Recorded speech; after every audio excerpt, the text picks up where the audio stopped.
Message de la 62e Assemblée plénière de la Conférence épiscopale nationale du Congo, CENCO.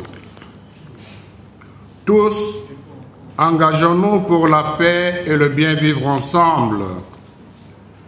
Ne fermez pas votre cœur, mais écoutez la voix du Seigneur. Psaume 94, versets 7 et 8.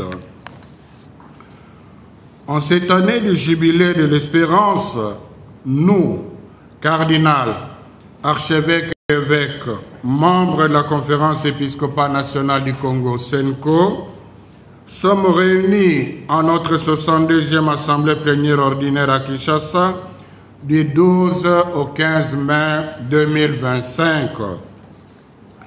Préoccupés par la crise multiforme qui perdure dans notre pays, nous avons approfondi notre réflexion sur l'initiative du Pacte social pour la paix et le bien vivre ensemble en République démocratique du Congo et dans la région des Grands Lacs, initiative que nous portons avec l'Église du Christ au Congo, l'ECC.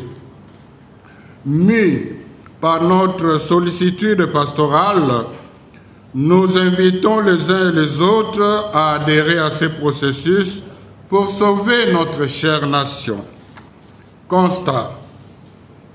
Nous apprécions à leur juste valeur les efforts diplomatiques déployés par son Excellence, Monsieur le Président de la République, chef de l'État, ainsi que les moyens consentis par le gouvernement pour l'unité et la stabilité de notre pays. Nous reconnaissons le bien fondé et la valeur des différents pourparlers internationaux menés dans l'objectif de ramener la paix en RDC et dans la région des Grands Lacs. Cependant, nous sommes préoccupés du fait que cette crise ne fait que s'accentuer à la grande désolation du peuple congolais.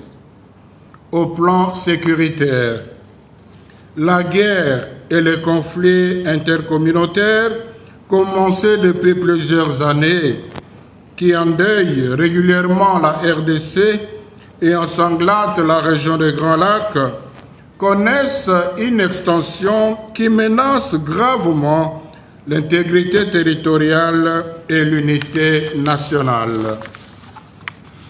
Nous déplorons la perte des milliers de vies humaines, des cas de viol et des déplacements massifs de populations.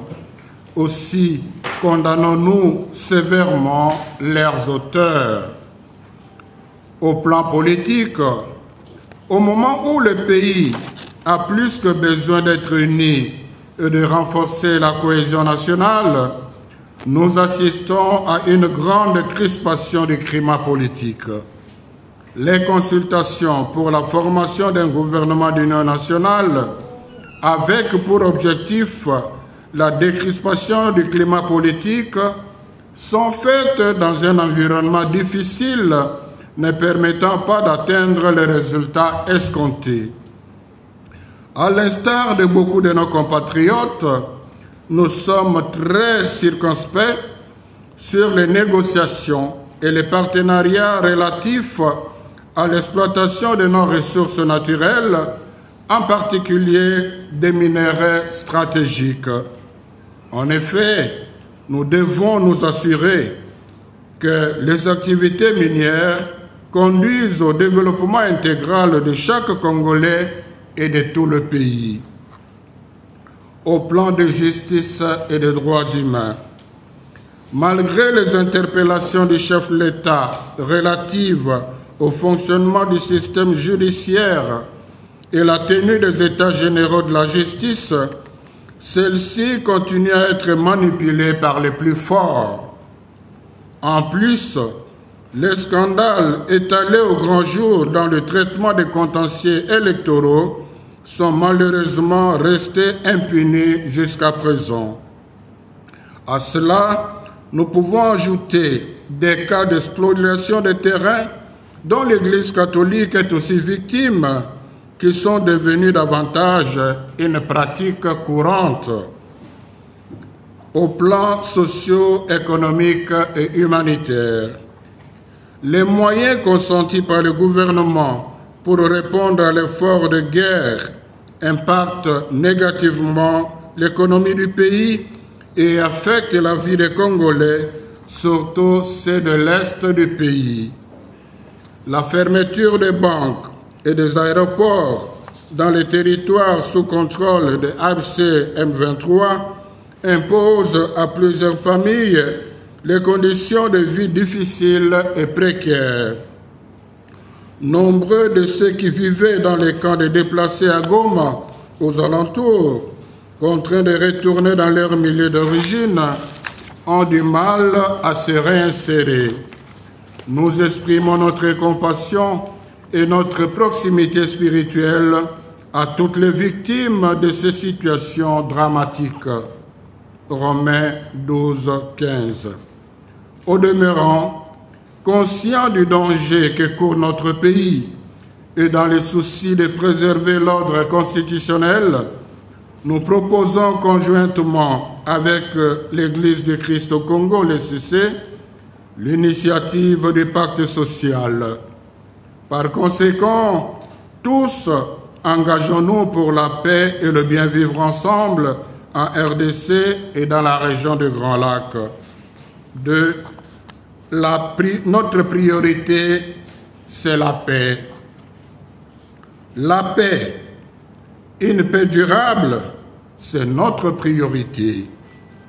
L'initiative du pacte social pour la paix et le bien vivre ensemble en RDC et dans la région de Grand Lac est une réponse citoyenne aux crises récurrentes que notre pays traverse depuis son accession à l'indépendance.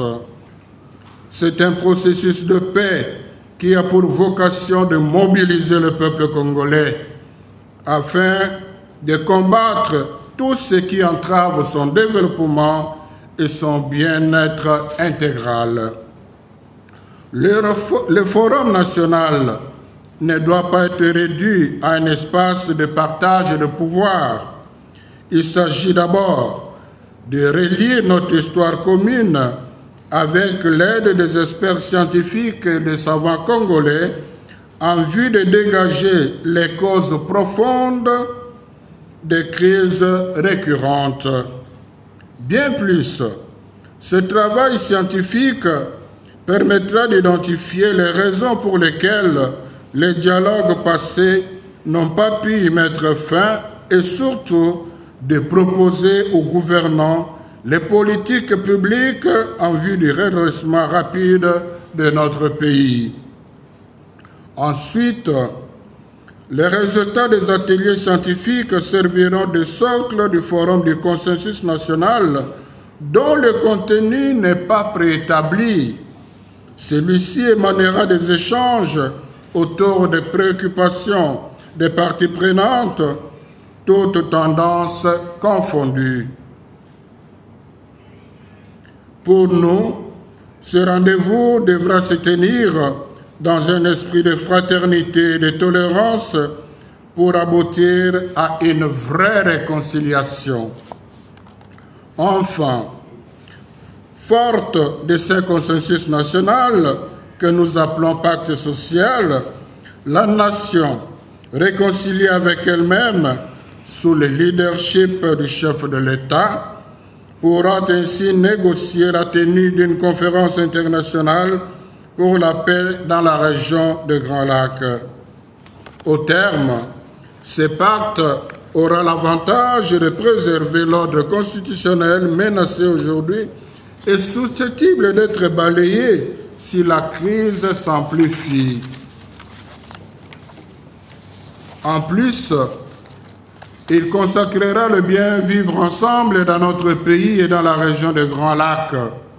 C'est pourquoi ne formons pas notre cœur, mais écoutons la voix du Seigneur. 3. Recommandations.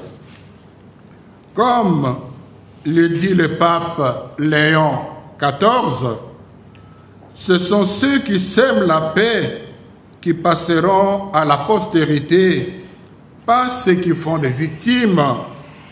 C'est pourquoi nous recommandons au Président de la République de faire confiance à vos pères spirituels en facilitant la mise en œuvre de cette initiative.